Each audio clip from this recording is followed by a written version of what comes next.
הם מפנים אלינו בעמוד הפייסבוק של התוכנית לא מעט שאלות שעוסקות ברפואה משלימה. ומתי נכון להיעזר ברפואה משלימה? אז מצאנו לנכון להזמין לאולפן את אביגל ריגלר שאובי, שהיא מטפלת ברפואה סינית עתיקה, כדי שתעשה לנו סדר. בוקר טוב. אז על פניו השאלה הראשונה שמתבקשת, האם הרפואה הסינית זה ממש משהו שאפשר לטפל בו בנפרד, או הוא מגיע כמשלים לרפואה הקונבנציונלית? ביחד. אני חושבת שביחד זה נותן לנו אפשרות בעצם לעטוף את כל אדם שמגיע אלינו מכל הכיוונים. הרפואה הסינית יש לה קסם מאוד מיוחד. היא לא רואה אותנו לפי איברים, היא רואה אותנו לפי אדם. מי אנחנו, מה אנחנו עושים בחיים, מה הקריירה שלנו, משפחה, איפה אנחנו גרים. זאת אומרת שלקוח, מטופל לצורך העניין, מגיע אלייך, אז בתשאול זה חלק מהדברים שאת שואלת אותו. לחלוטין. אוקיי. גם הנושא של איזון.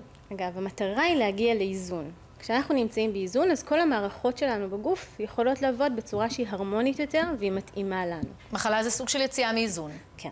אוקיי. אז, וברגע שבאמת נעשה התשאול, אז מה מאפיין את הטיפול הסיני?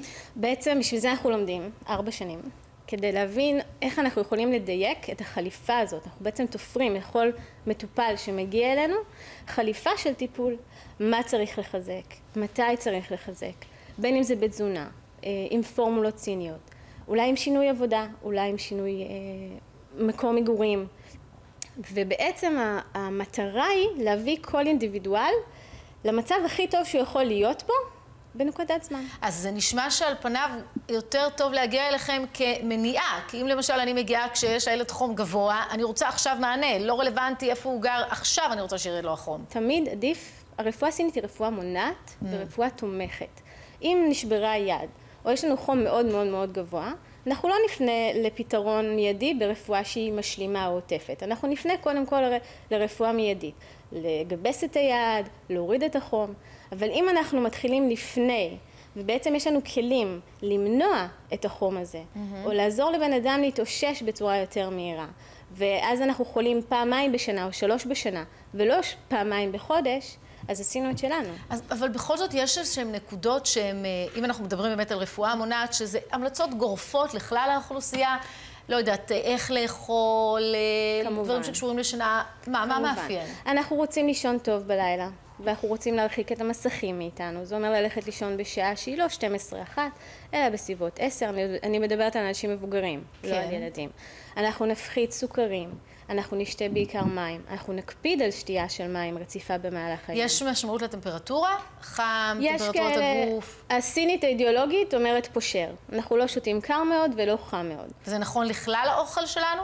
לא, זה תלוי בעונות, זה תלוי בשעות, זה תלוי במצב הפיזי. אדם יש לו נטייה להיות קר, אני אתן לו מאכלים שהם מחממים יותר. כמו מה? מה נחשב מזון מחמם? מרקים שהם יהיו כתומים או אדומים. אוקיי. אם אנחנו נרצה לקרר מישהו, אז אני אגיד לאכול סלט מירקות טריים. כשמדברת על לקרר זה לאו דווקא חום, זה מישהו שהוא מאוד מאוד בטמפרמנט גבוה, עצבני, לא מוצא מנוחה? בדיוק. ובשביל זה אנחנו לומדים המון שנים, כדי לדעת בדיוק איך לתפור לכל אדם את מה שמתאים לו. אז לקחתי, אחד זה בשילוב הרפואה הקונבנציונלית, והכי טוב זה באמת להתייחס לזה כרפואה מונעת. יפה. תודה רבה אביגל, סליחה.